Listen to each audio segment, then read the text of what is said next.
안녕하세요. 저는 돌싱이 된 지 이제 반년 정도 된 여자입니다. 제가 이런 곳에 사연을 보내게 될 줄은 몰랐지만 이혼을 경험하게 될 줄도 몰랐네요. 저는 어렸을 때부터 금술 좋은 부모님을 보면서 행복한 결혼 생활에 대한 로망이 가득했어요. 다정하고 나밖에 모르는 남편과 귀여운 자식들까지 집안의 웃음소리로 가득한 결혼 생활 말이에요. 하지만 그것은 제 로망일 뿐이었고 막상 실제로 겪어보니 결혼은 현실이더라고요. 모든 것엔 장단점이 있기 마련이지만 제게 있어서 결혼은 단점밖에 없었어요. 제가 오늘 이렇게 사연을 보내게 된 이유는 남편과 시어머니 때문인데요. 저는 남편을 회사에서 처음 만나 사내 연애를 하고 결혼까지 하게 됐어요. 남편은 회사 내에서 분위기 메이커로도 유명했던 직원이었어요. 깔끔한 스타일에 웃기기까지 하니 여직원들에게 인기도 굉장히 많았죠. 남편을 좋아하던 여직원들 중에 하나가 바로 저였어요. 남편은 놀 땐 누구보다 잘 놀고 일할 땐 냉철하고 정확한 사람이었어요. 저는 남편의 잘 노는 모습보다도 진지하게 열심히 일하는 모습에 반했었어요. 하지만 인기가 많던 남편이라 저 같은 사람에겐 관심조차 없을 것 같아서 고백도 못 해봤어요. 저보다 잘난 직원들도 남편에게 고백했다가 거절당했다는 얘기를 듣고 더 용기가 안 나는 거예요. 자신감이 바닥까지 떨어진 저는 이대로 남편을 포기해야겠다는 생각을 하고 있었죠. 그러다 중요한 프로젝트를 성공리에 끝마치고 직원들과 다 같이 회식을 하게 됐는데 남편이 많고 많은 자리 중에서 제 옆자리에 앉는 거예요. 여직원들은 부럽다는 듯 저를 쳐다봤고 저는 놀라서 남편을 쳐다봤어요. 남편이 저를 보고 싱긋 웃더니 앉아도 되냐고 묻길래 어리버리한 표정으로 고개를 끄덕였어요. 저는 잠깐 사이에 이게 꿈인지 생시인지 왜 많은 자리 중에 하필 내 옆자리였는지 그 웃음은 또 무슨 의미인지 오만 가지 생각이 다 들었어요. 거기다 술게임에서 제가 걸리면 본인이 흑기사를 자처해서 제 술을 대신 마시는 거예요. 회식하는 내내 저를 헷갈리게 하는 남편의 행동 때문에 계속 복잡한 신경이었어요. 혹시 흑기사 소원으로 자기 일을 나한테 다 떠넘기려고 저러시나 싶었어요. 직원들은 흑기사 소원 오늘 지나면 무효라고 당장 쓰라고 난리도 아니었죠. 남편은 나중에 쓰겠다고 오늘 안에 쓸 거니까 걱정하지 말라고 했어요. 저는 남편이 얼른 소원을 써서 복잡한 머리를 얼른 정리하고 싶은 마음뿐이었어요. 그런데 회식이 끝날 때까지도 남편이 저한테 소원을 안 쓰고 있는 거예요. 혹시나 소원을 까먹은 게 아닐까 하는 마음에 살짝 들떴었어요. 하지만 남편은 소원권이 2개 있다는 걸 까먹지 않았고 식당에서 나와서 소원을 쓰더라고요. 지영씨, 저 소원권 2개 있는 거 알죠? 저 지금 하나 씁니다. 지금 너무 어둡고 위험하니까 제가 집까지 바래다 드릴 수 있게 해주세요. 그게 제 소원이에요. 고작 그게 대리님 소원이라고요? 저는 상관없는데 대리님 집은 반대 방향이잖아요. 저야 대리님이랑 가면 안 무섭고 든든하죠. 소원이라면 그렇게 해요. 나머지 하나는 뭔데요? 남은 건 가면서 차차 말씀드릴게요. 저 12시 전엔 무조건 쓸 거예요. 오늘 아니면 절대 못 말할 것 같은 소원이라서요. 남편은 안전하게 저를 집 앞까지 데려다줬고 가는 내내 정말 영양가 없는 얘기만 오갔던 것 같아요. 온통 제 신경이 남편한테 가 있어서 모든 말이 영양가 없는 말들로 들렸을 수도 있겠지만요. 남편은 제 집에 도착할 때까지 남은 소원권 하나를 쓰지 않고 있는 거예요. 저는 소원권 유효기간이 얼마나 남았나 보려고 시간을 봤더니 11시 58분이더라고요. 2분만 버티면 소원권 효력이 없어지니 2분만 더 버텨보자 라는 생각을 하고 있었는데 정확히 59분이 되자 남편이 소원권을 쓰겠다고 하는 거예요. 저 소원권 하나 남은 거 알죠? 지금 59분이니까 12시 되기 전에 빠르게 말할게요. 저 지영씨 좋아해요. 제 남은 소원권은 지영씨랑 내일 데이트하는 걸로 쓰고 싶어요. 뭐라고요? 대리님 지금 뭐라고 그러셨어요? 저를 좋아하신다고요? 대리님이 저를요? 아니 왜요? 왜 저를 좋아하시는 건데요? 왜요? 혹시 제가 지영씨를 좋아하면 안 되는 이유라도 있는 건가요? 아니면 제가 싫어서 그런 거예요? 싫으시면 이 얘긴 못 들은 걸로 해주세요. 아니요, 좋아요. 저도 대리님 좋아해요. 그러니까 그 소원권 쓰세요. 저희 내일 데이트해요. 가고 싶은 곳 있으시면 문자로 남겨주시고 데려다 주셔서 감사합니다. 저는 갑작스러운 남편의 고백에 당황했고 제 반응으로 남편이 이상한 오해할까봐 횡설수설 좋아한다고 말해버리곤 너무 민망해서 급하게 인사한 뒤 집으로 들어가 버렸어요. 빠르게 방으로 들어와 침대 위에 누우니 심장이 미친 듯이 뛰기 시작하면서 머리가 멍해지더라고요. 방금 제가 들은 그 고백이 꿈은 아닐까 싶은 마음에 볼도 꼬집어 보고 허벅지도 쳐보고 난리였어요. 아픈 게 느껴지는 걸 보니 꿈이 아니라면서 베개를 주먹으로 치고 있는데 문자 알림음이 울리더라고요. 문자의 주인공은 당연히 남편이었고 약속 장소와 함께 제게 귀여운 면이 있는지 몰랐다고 회식하느라 피곤했을 텐데 잘 자고 내일 보자는 말이 덧붙여 있었어요. 저는 뭐라고 답을 보낼까 손가락을 왔다 갔다 하고 글을 썼다 지웠다 반복하다가 결국엔 몇 줄 적었던 거 다 지우고 잘 자라는 말만 보냈어요. 연애가 처음도 아닌데 첫사랑을 시작한 것처럼 수줍고 떨리더라고요. 다음날 회사에 가서도 괜히 신경 쓰이고 남들에게 들킬까 조마조마했죠. 하지만 남편은 아무렇지도 않은지 평소와 똑같이 열심히 일을 하고 있더라고요. 저는 그날 데이트 시간만 기다리느라 일을 어떻게 했는지 기억도 안 나요. 남편은 데이트를 하면서 제게 제대로 다시 고백을 했고 저는 그 고백을 받아주었어요. 회사에 있을 땐 몰랐는데 밖에서 이렇게 따로 보니 또 다른 매력이 있더라고요. 되게 다정하고 세심하게 저를 챙기는 모습에 더 반하게 되었어요. 늘 제 기분부터 생각해주고 뭘 하든 제 의견을 엄청 중요시 여겨주었어요. 사랑을 받는다는 게 어떤 기분인지 알게 해준 사람이 바로 남편이었죠. 남편이라면 제가 그동안 꿈꿔왔던 결혼 로망을 실현시켜줄 수 있을 것만 같았어요. 그렇게 연애한 지 1년이 지났을 때 남편의 청혼을 받아들였고 저희는 결혼을 하게 되었어요. 짧은 연애 기간이라 제 결혼 소식을 들은 친구들이 걱정을 많이 하더라고요. 오래 만나도 남자의 본 모습을 볼 수 있을까 말까인데 1년은 너무 짧은 거 아니냐고 하는 친구들도 혹시 사고 쳐서 급하게 결혼을 서두르는 거냐고 하는 친구들도 있었어요. 연애 기간은 짧았어도 알고 지낸 지는 3년이라고 친구들 만날 때마다 해명하기 바빴던 것 같아요. 저는 이 결혼에 후회하지 않을 자신이 있었고 누구보다 잘 살 자신이 있었어요. 하지만 결혼을 하고 나서 자신만만하던 모습은 온데간데 없어졌고 친구들 말 들을 걸 그랬다는 후회만 가득 차기 시작했어요. 신혼여행을 갔다 와서 신혼집에 들어서는 순간부터는 제게 늘 다정했고 저의 의견을 존중해줬던 남편과 완전히 다른 모습을 한 남편이 존재했어요. 결혼하고 보니 친구들 제게 했던 말 중에 틀린 말이 하나도 없었어요. 남자란 종족은 여자를 꼬시기 위해서라면 뭐든 다 한다고 하더니 남편 하는 행동을 보니까 그 말이 정확하더라고요. 언제는 물 한 방울 안 묻히겠다고 하늘의 별도 따다 주겠다고 해놓고 지금은 설거지에 손빨래에 하도 물을 만져대서 손에 습진까지 생길 지경이었어요. 그동안 연기를 했던 건지 연애 시절 보였던 다정한 모습들은 어디에도 찾아볼 수 없었죠. 남편은 무엇 하나 자기 손으로 하는 게 없었고 전부 저를 통해서 하려고 했어요.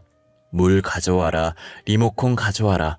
정말 사소한 것 하나까지 저를 못 시켜 먹어서 안달이었어요. 자기는 일하고 와서 힘들다고 하는데 저도 같은 회사에서 같은 부서에서 일하거든요. 누가 보면 저는 일 안 하고 하루 종일 집에만 있는 사람인 줄 알겠어요. 같은 회사 다니면서 자기가 무슨 일 하는지 제가 다 아는데 그 일이 뭐가 그렇게 대수라고 집에서는 손 하나 까딱 안 하고 왕대접을 받으려고 하는지 모르겠더라고요. 남편은 퇴근해서 집에 들어오면 소파와 한몸이 되어 움직일 생각을 전혀 안 해요. 양말도 벗어서 대충 거실 한가운데 던져놓고 그대로 소파에 누워 폰을 보고 있어요. 배극적이면서 제게 리모컨 달라고 하는데 그게 얼마나 꼴보기 싫은지 몰라요. 항상 소파 바로 옆에 놔두는 리모컨도 손 뻗기 귀찮아서 제게 달라고 하는 거예요. 짜증나긴 하는데 솔직히 남편이랑 말 섞는 게 더 스트레스 받을 것 같아서 그냥 리모컨을 살짝 남편 쪽으로 던져주고 말아요. 그래도 남편은 어느 정도 봐줄만 한데 더 큰 문제는 시어머니였어요. 리모컨을 남편한테 건네주고 나면 항상 정확한 시간에 공포의 휴대폰 벨소리가 들려요. 안 봐도 전화를 건 사람이 시어머니일 것이고 전화 받으면 저녁상 찍어서 보내려고 할 게 뻔했어요. 시어머니는 밥상 사진은 기본이고 설거지 후 그릇 사진, 빨래 사진 모든 것을 보내달라고 해요. 업체에서 나온 사람 마냥 집안일에 관한 모든 것을 찍어 보내달라고 하면서 감시하고 지적하죠. 남편을 어린아기 취급하면서 위생에 신경 좀 써달라고 매일같이 전화하세요. 그렇게 소중한 아기면 제발 시어머니께서 다시 데리고 가서 키우라고 하고 싶은 심정이었어요. 저도 결백증 있는 친정어머니의 영향으로 항상 위생을 중요시 여기는 사람이에요. 오히려 더러운 건 소파에 누워서 꼼짝도 안 하는 식충이 남편이거든요. 제발 저한테 하는 잔소리 반만이라도 남편한테 해줬으면 하는 바람이 컸어요. 자기 몸만 씻을 줄 알았지 아마 저희 남편보다 더러운 사람은 또 없을 거예요. 그나마 지 몸이라도 잘 씻어서 다행이라는 생각까지 들 정도였거든요. 지 몸은 어찌나 끔찍하게 여기던지 밥 먹고 식탁 닦다가 실수로 음식 부스러기라도 남편한테 튀게 되면 얼굴을 아주 있는 대로 구기고선 그 부스러기를 저한테 던지더니 째려봐요. 그렇게 깔끔 떨 거면 거실에 뒤집어 놓은 양말과 아무렇게나 벗어둔 셔츠나 치웠으면 좋겠어요. 남편이고 시어머니고 저를 가만히 놔두는 사람이 없었어요. 저는 아침 저녁으로 시어머니의 전화가 울리면 자동으로 몸이 떨리기 시작해요. 과연 전화를 받으면 무슨 말이 튀어나올까 하는 두려움이 가득 차죠. 아가, 나다. 너 아직 퇴근 안 했니? 저녁상 사진 보낼 때가 됐는데 왜 아직 아무런 문자가 없어? 너네 혹시 외식하니? 밖에서 먹는 음식 몸에 안 좋다고 내가 말했을 텐데. 아, 어머님, 저희 외식 안 해요. 퇴근이 조금 늦어져서 이제 요리 시작했어요. 금방 차려서 사진 보내드릴게요. 10분만 기다려주세요. 너 유기농 음식들만 사서 만드는 거 맞지? 우리 애 입으로 들어갈 건데 신경 좀 써줬으면 좋겠네. 미안하지만 내가 이렇게 부탁 좀 하마. 네네, 제가 알아서 몸에 좋다는 것만 골라서 해먹이고 있어요. 그러니까 너무 걱정하지 마세요. 그럼 들어가세요, 어머님. 자기 아들만 입이고 제 입은 입도 아닌지 정말 사람 기분 나쁘게 말하는데 뭐 있다는 생각이 들어요. 시어머니와 전화를 끊고 나면 기분이 좋았던 적이 단 한 번도 없어요. 혹시 저런 말투들은 시자 붙은 사람들이 타고나는 재주 같은 건가요? 어디서 며느리 화나게 하는 강좌라도 따로 받는 것처럼 어쩜 하나같이 저런 말투가 나올까요? 그래도 시댁에서 합가를 안 하는 것만으로도 천만다행이라는 생각이 들었어요. 합가까지 했다면 하루 종일 시어머니 옆에서 잔소리를 얼마나 들었을지 상상만 해도 스트레스 받는 게 이 생활은 그나마 만족스러운 생활이었어요. 거실에 널브러진 남편 옷들을 볼 때마다 화가 나면 시어머니를 떠올려요. 시댁에 합가를 안 하는 것만으로도 그만큼 제게 위안이 됐거든요. 그렇게 하루하루를 버티고 지내고 있었는데 결혼한 지 2년째 되던 해 시댁에 들어가게 된 거예요. 저는 신혼집이 경매로 넘어갔다는 우편물을 받고서야 남편이 무슨 일을 벌이고 있었는지 알게 됐어요. 남편은 돈도 없으면서 자신의 친구와 같이 사업을 하겠다고 저희 집을 담보로 대출을 받은 거예요. 친구가 돈 주면 자기가 알아서 다 하겠다고 해서 믿고 줬는데 돈을 받자마자 그대로 날라버린 거죠. 남편은 대출받은 돈을 갚지 못했고 신혼집은 그대로 경매로 넘어가게 됐어요. 혼자 사는 집도 아니면서 왜 혼자 독단적으로 행동을 하는지 이해가 안 가더라고요. 심지어 신혼집 살 때도 남편이 모아둔 돈이 별로 없어서 거의 제 돈으로 냈었거든요. 그런 집을 왜 제 의견 하나도 안 묻고 저런 짓을 벌였는지 진짜 화가 났어요. 당신 이거 뭐야? 우리 집이 왜 경매로 넘어가? 당신 도대체 뭐하고 다닌 거야? 왜 나랑 상의도 없이 우리 집을 담보로 대출을 받은 거야? 사업 좀 해보려고 그랬다 왜? 다 우리 가족을 위해서 그랬던 거야. 돈 많이 벌어서 남의 월급 받는 거 말고 나도 누군가한테 월급 주는 사람이 되고 싶었다고. 지금 당신이 뭘 잘했다고 소리를 질러? 사업도 잘 모르는 사람이 왜 그런 짓을 벌인 거야? 내가 이 우편물 안 봤으면 영원히 말 안 하려고 했어? 그래? 말하려고 했어. 말하려고 했다고. 난 단지 친구가 알아서 다 해주겠다는 말에 믿고 그런 거라고. 에이, 나라고 이렇게 될 줄 알았겠어? 나도 피해자야. 나도 피해자라고. 나한텐 당신이 가해자야. 알아? 이제 우리 집 어떡할 거야? 당장 다음 주까지 집 빼라는데 어떡할 거냐고. 우리 당장 갈 곳도 없어. 갈 곳이 왜 없어? 우리 집 가면 되잖아. 우리 엄마가 받아줄 거야. 엄마한테는 내가 말할게. 우리 잠깐만 본가 들어가 있자. 이런 사연으로 지옥 같은 저의 시댁살이가 시작됐고 남편은 웃고 저는 울었어요. 별다른 방법이 없으니 정말 울며 겨자 먹기로 시댁에 들어가게 됐어요. 제가 시댁에 가서 좀 놀랐던 게 이제껏 시아버지께서 안 계신 줄 알았어요. 상견례 때나 결혼식 때도 못 봤고 따로 시아버지 언급이 없어서 돌아가셨거나 이혼하신 줄만 알았어요. 그런데 아무런 언급이 없던 시아버지께서 떡하니 시댁에 계시더라고요. 다만 몸이 불편하신 건지 안방에서 계속 누워 계시기만 했어요. 알고 보니 시아버지께서 예전에 사고를 크게 당하셔서 한동안 의식이 없으셨는데 다행히 오랜 시간 뒤에 의식을 겨우 차리셨고 안타깝게 식물인간 상태가 되었다고 하더라고요. 병원에서 계속 모시다가 얼마 전에 집에서 간병하기 시작했다고 들었어요. 간병하시는 분이 따로 있나 했는데 시어머니께서 직접 시아버지를 간병하시더라고요. 시어머니 성격으로 봐서 아픈 시아버지를 제대로 안 보살피고 못살게 괴롭힐 것 같았어요. 하지만 제 생각을 완전히 뒤엎고 시아버지를 엄청 정성스럽게 보살피시더라고요. 계속 누워있으면 욕창 걸리기 십상이라 조그만 몸과 가녀린 팔로 익숙한 듯 시아버지를 요리조리 돌려가면서 욕창에 걸리지 않게 관리를 하셨어요. 그리고 수시로 물수건을 들고 와 시아버지 몸 구석구석 꼼꼼히 닦아주셨죠. 시어머니 혼자서는 힘들어 보여서 제가 도와드리겠다고 했지만 거절하시더라고요. 이제껏 몇 년간 혼자 잘해왔다고, 그리고 계속 자신이 하다가 다른 사람이 하면 익숙했던 손길이 아니라서 시아버지께서 불편해할 것이라면서요. 저는 시어머니를 다시 보게 됐고 그동안 미웠었지만 이런 면에서는 조금 존경하게 됐어요. 하지만 그건 그거고 시댁살이는 어마무시하더라고요. 집에 환자까지 있으니 집안일 가지고 잔소리를 평소보다 배로 하셨어요. 시아버지를 보니 저도 시어머니가 왜 이렇게까지 하는지 이해가 가긴 했어요. 그치만 모든 일들이 제 몫이 된 게 불만이었어요. 지금이 조선시대도 아니고 저는 여전히 손빨래를 해야 했고 청소도 청소기가 아닌 제가 직접 빗자루와 쓰레받기로 청소해요. 아마 요즘 시대에 저처럼 기계의 도움 없이 모든 것을 직접 하는 집은 또 없을 거예요. 거기다 남편은 시어머니 믿고 그러는 건지 합가를 한 뒤로 더 자기 마음대로 살기 시작했어요.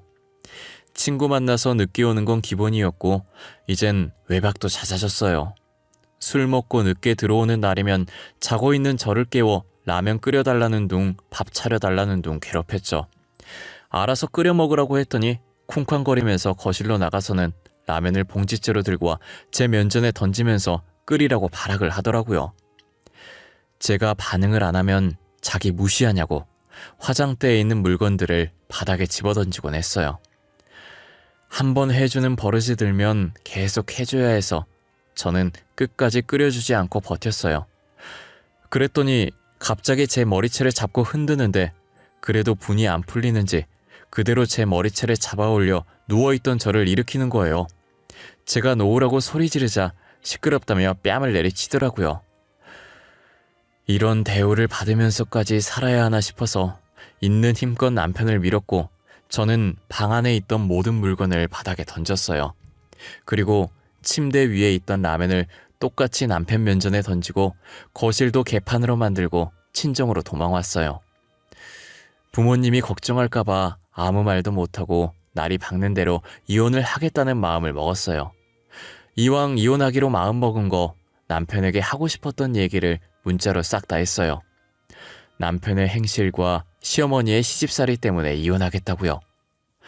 다음날 제가 간만에 단잠을 자고 있었는데 남편이 친정으로 찾아와서 용서를 빌더라고요. 자존심도 센 사람이 무릎까지 꿇고 그러고 있으니 마음이 약해져서 다시 집으로 돌아갔어요. 남편은 집에 와서도 계속 미안하다고 했고 시어머니도 옆에서 미안하다고 했죠. 여보, 그동안 내가 잘못했어. 나 당신 그렇게 나가고 진짜 반성 많이 했어. 그러니까 이혼하자고는 하지 마. 당신 없으면 못 산단 말이야. 아가, 나도 미안했다. 나는 너네 시아버지 챙기느라 아들내미 챙길 시간이 없어서 괜히 미안한 마음에 그랬으면 안 됐는데 너한테 나 대신 엄마 노릇을 시키고 유난 떤 것 같아. 아니에요, 어머님. 저도 잘한 거 없는데요. 집안 다 어질러 놓고 친정으로 도망간 게 며느리로서 잘한 일은 아니죠. 정말 죄송합니다. 저는 진심으로 사과하는 시어머니와 남편의 모습에 용서를 해주기로 했어요. 그리고 남편에게 집안일을 도와주겠다는 약속을 받아냈어요. 하지만 인간은 쉽게 변하지 않는다는 어른들의 말이 있잖아요. 인간이 변하면 그건 죽을 때가 다 된 거라는 말처럼 남편은 살 날이 한참 남아서 그런지 저와 약속한 지 얼마 지나지 않아서 다시 본성을 드러내기 시작했어요. 시어머니께서는 정말 반성을 하신 건지 더 이상 제게 잔소리를 하지 않으셨어요. 남편은 딱 3일 잘해주더니 다시 본래의 모습으로 돌아가 술 먹고 매박하고 행패를 부리더라고요. 시어머니께서 남편을 한심하게 보고 한 소리 하지만 통하지 않았어요. 저도 이제 오기가 생겨서 내 손으로 이 인간을 고쳐보자는 생각이 들었어요. 남편과 똑같이 매일같이 친구와 약속을 잡고 늦게 오고 외박을 했어요. 시어머니께는 제가 일부러 이러시는 걸 알고 계셔서 늦게 오거나 외박해도 별 말씀 하지 않으셨어요. 저는 누가 이기나 한번 해보자 싶었고 집에 들어가는 날보다 외박하는 날이 더 많았어요.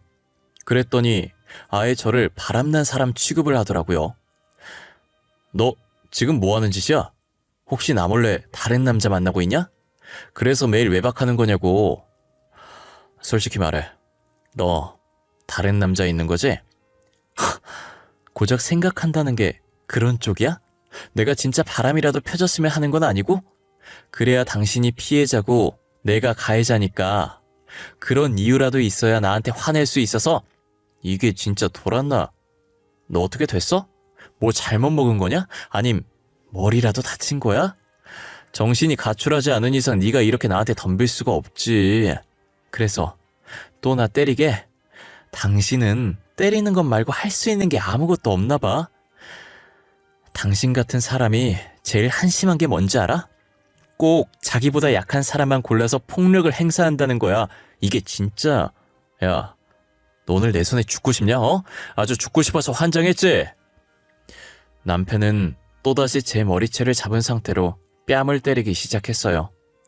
정신이 아찔해진 찰나에 갑자기 점점 아랫배가 땡기는 느낌이 들기 시작하면서 통증이 느껴지더라고요. 저는 갑자기 느껴지는 통증에 놀라서 손으로 배를 움켜쥐었어요.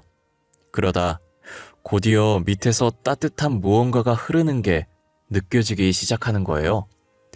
남편은 당황한 듯 뺨을 때리던 손을 멈췄고 저는 그대로 기절을 했던 것 같아요.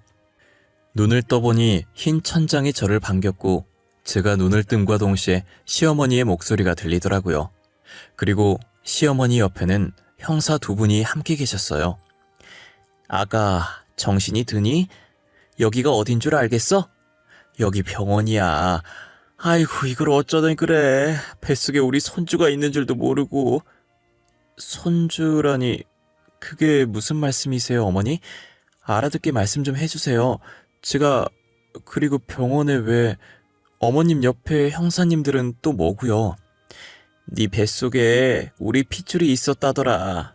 그런데 유산해서 아까 수술했어. 그리고 형사님들은 내가 불렀어.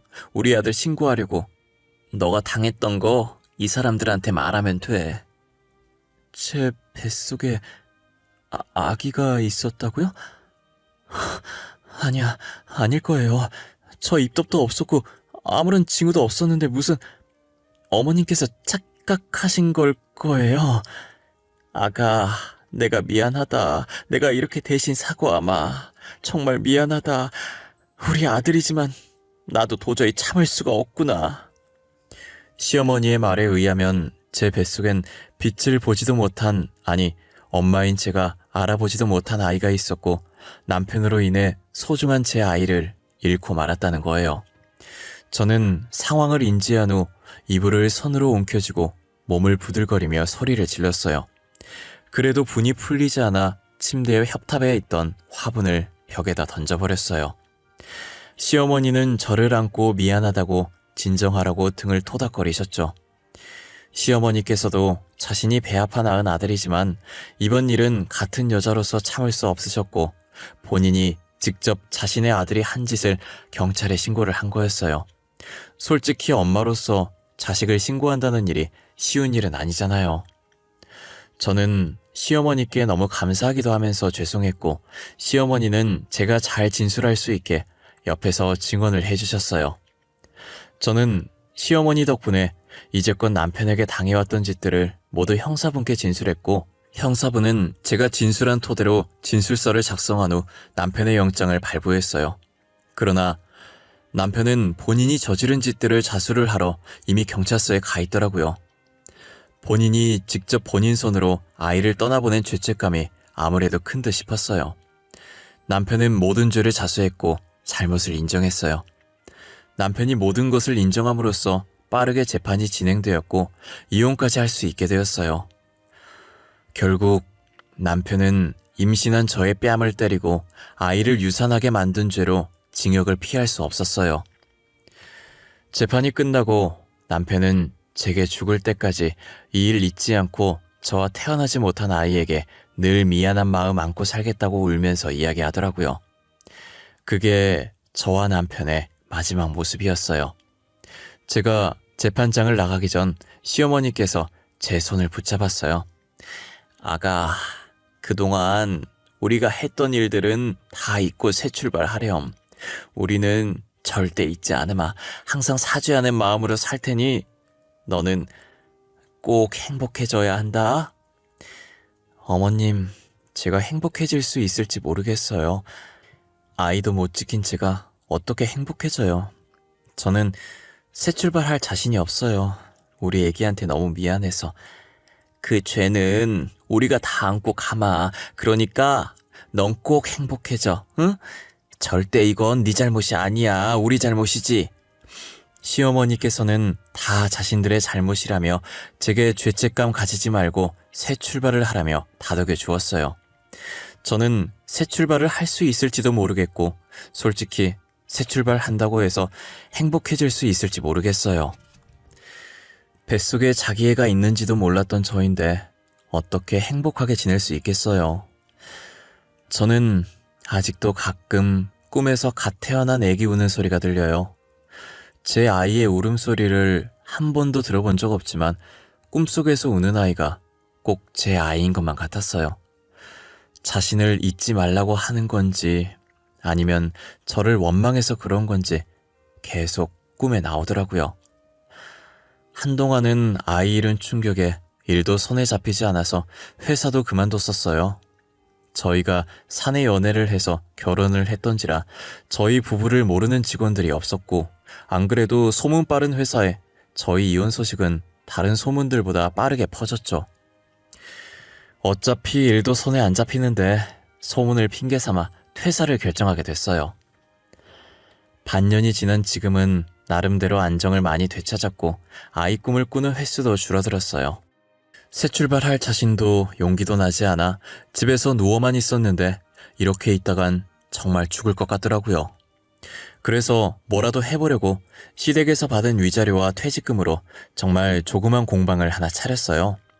평소에 액세서리를 좋아했던 저라 액세서리 공방을 만들어서 일주일에 한 번 클래스를 열었어요.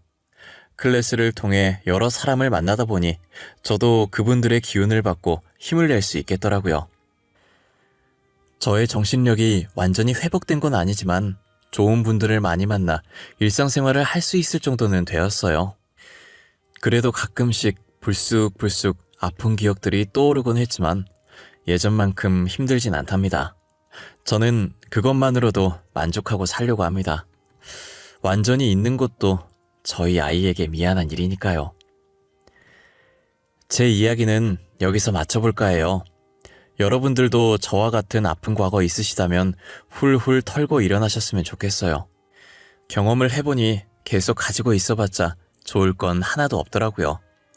그러니 좋은 기억은 오래 간직하고 아픈 기억은 빨리 잊으셨으면 좋겠어요. 지금까지 제 이야기 들어주셔서 감사하고 늘 건강하시길 바랄게요.